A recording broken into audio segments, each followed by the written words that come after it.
आज हम आए हैं दिल की शांति के लिए, मैं और मेरा भाई, वृद्ध आश्रम। आश्रम पे पहुंचते ही हमें सबसे पहले मिली लाइब्रेरी और बड़े कृष्ण जी और राधा जी वहाँ पे।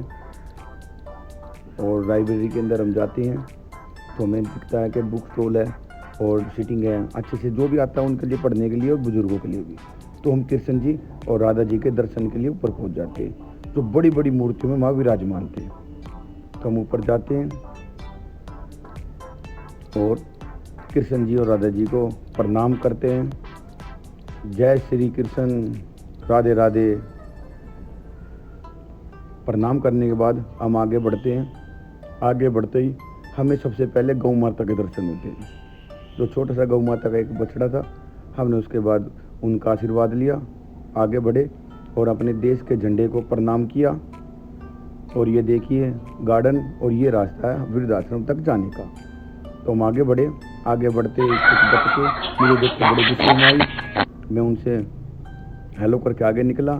फिर ये पार्क है जहाँ पे ये मंदिर है आश्रम का, ये आश्रम का फीमेल्स डोर है, ये आश्रम का यज्ञ स्थल है और काफ़ी हरियाली और बुजुर्गों के लिए बहुत ही अच्छा अरेंजमेंट किया हुआ है। जिन्होंने भी ये किया हुआ है, बहुत अच्छा अरेंजमेंट है। और जैसा कि आप जानते हो वृद्ध आश्रम है तो सबके लिए आने की अनुमति है। तो यहाँ पक्षियों के लिए पेड़ों पे घोंसले भी बनाए गए कि पक्षी भी आके यहाँ रह सकते हैं। उनको तो घर से निकाल दिया पर इनके लिए घर बनाए हुए। फिर हम आगे बढ़ते हैं, दादी अम्मा के पास जाते हैं जो खाना बनाने में लगी हुई थी। हमने पूछा क्या खाना है, तो इन्होंने बताया आलू गोभी की सब्जी बनाई हुई है। फिर दादी माँ से हेलो कर सब्जी को देखकर तो फिर हमने आगे बढ़े और बुज़ुर्गों के लिए खाना खिलाना स्टार्ट किया। तो जिस भी बुज़ुर्ग को हम खाना दे रहे थे वो खाना खाने से ज़्यादा हमसे मिलने में इंटरेस्ट था, हमसे बातें करने में इंटरेस्ट था। इनकी औलादों को बहुत बहुत बड़ा सलाम है, जो अपने माँ बापों को, जो स्वर्ग के द्वार हैं, भगवान के रूप होते हैं, इस उम्र में अपने से दूर कर देते हैं, घर से निकाल देते हैं और इन्हें आश्रम में छोड़ देते हैं। बड़ी दुख की बात है।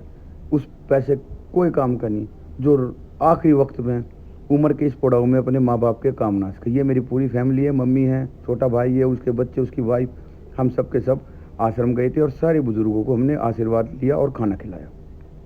दिल को सुकून तो मिला पर दुख भी बहुत हुआ ये सब देख के। अब हम चलते हैं अपने बुजुर्गों के जो मेल्स क्वार्टर थे। यहाँ के देखे कितने दादाजी, पिताजी, और एक बुजुर्ग से मैंने बात करी, रोना आ गया। बोला मेरा बेटा दवाई लेने गया, दवाई लेकर आएगा, मुझे ले जाएगा यहाँ पर। ऐसे ऐसे वादे करके, झूठे वादे करके वो इनको छोड़ के गए हैं। इनका आशीर्वाद लेने की बजाय इनको ऐसे छोड़ के जाते हैं, बहुत गलत है। उम्र के इस पड़ाव में जो हमारे घर के बुजुर्ग होते हैं, हमारे माँ बाप हमें कैसे कैसे करके पाल पोस के बड़े होते हैं, फिर हम अपने पैरों पे खड़े हो जाते हैं।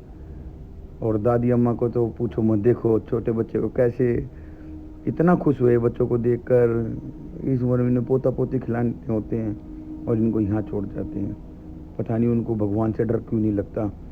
कब कलयुग का इंसान भगवान से डरेगा।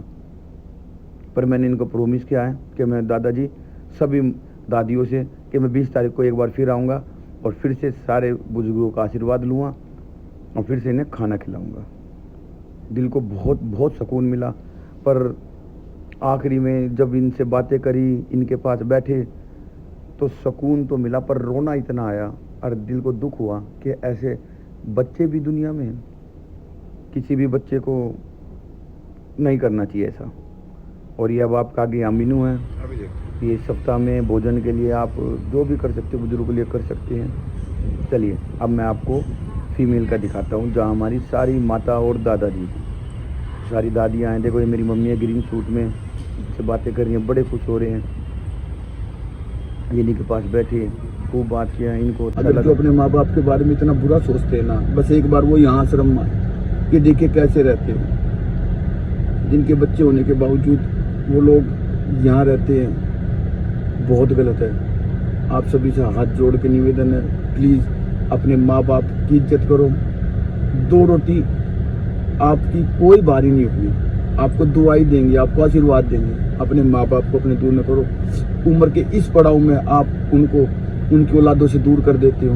अगर थोड़ा गुस्सा करते हैं या थोड़ा कुछ गलत बोल देते हैं, हमारे माँ बाप ही तो हैं भाई, आप यहाँ आश्रम में छोड़ जाते हो।